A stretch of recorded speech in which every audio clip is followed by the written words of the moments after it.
This is episode 109 of the 4 Ps. One of those Ps is not pandemic, although it probably should be. March is always about college basketball. And we're on the verge of the 27th annual March Madness NCAA tournament pool. But no one's thinking about it. Instead, there's something else on our minds.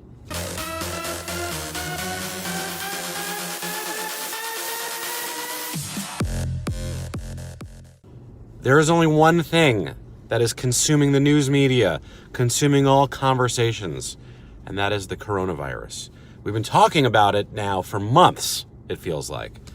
But it's here, it's real, and there are 4 Ps that we can do about it.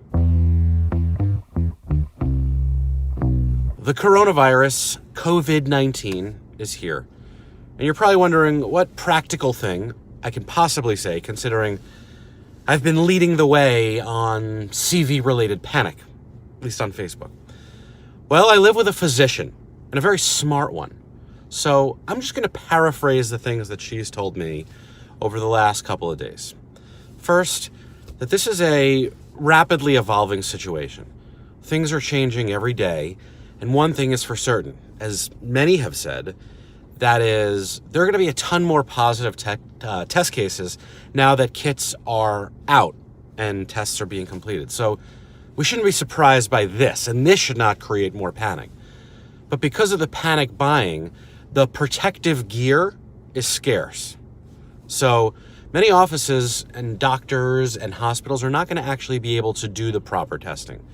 But once an easier method can happen, don't be surprised when we see the number of cases jump up substantially.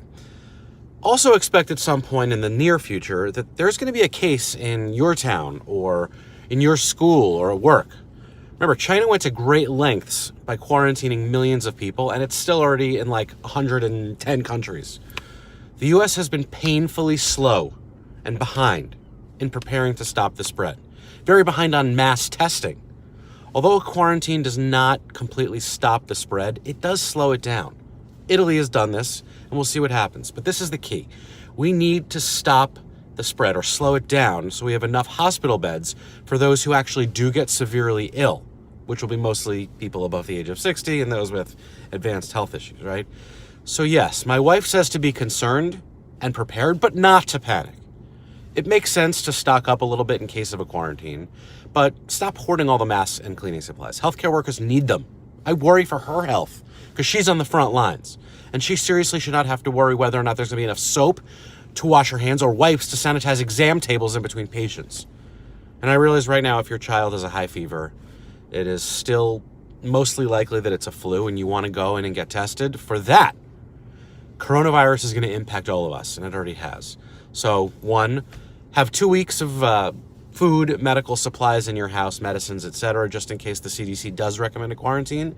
Number 2, lay low if you're over 60. Don't go out. Don't be like my dad who's like, I have to get my coffee. Wash your damn hands. Don't touch your face.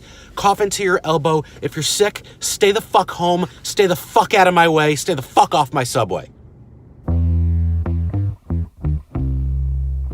We are truly in uncharted territory as far as the entire business ecosystem.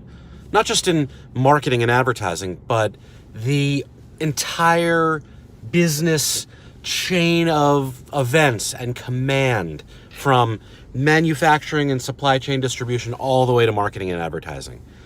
I would have said, let's just keep going and doing the things that we need to do to prevent an economic downturn, but the risk of spreading this virus has forced cancellations. First of events like South by Southwest and more. But how soon before budget reductions and actual contractual cancellations impact our business?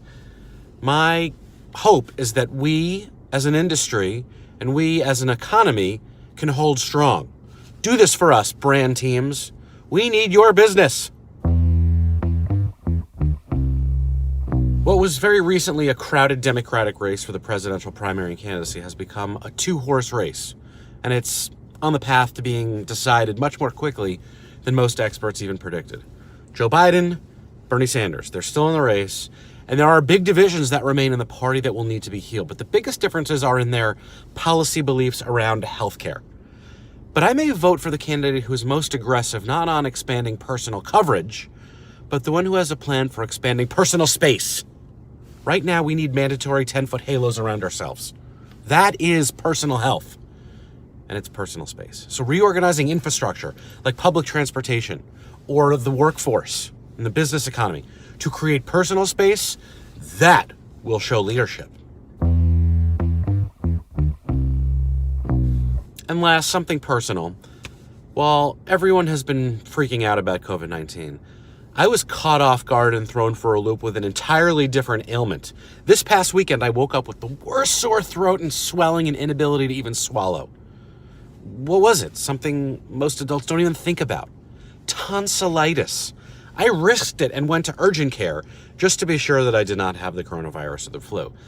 I've never had tonsillitis before, not as a kid, not as an adult, and it turns out that what I had was not contagious, except extremely painful because of the swelling and the inflammation. Impossible to swallow. It was a sore, just from lack of sleep, travel, etc. But I was told not to talk. Can you imagine? It's crazy how our minds automatically assume the worst when we feel sick or when we hear something, right? I have a coworker who's been sick with what is allegedly the flu for a few days, and I feel terrible for her and for her family. But part of me is like, I don't want to see you again for like a month. But I'll see you next week.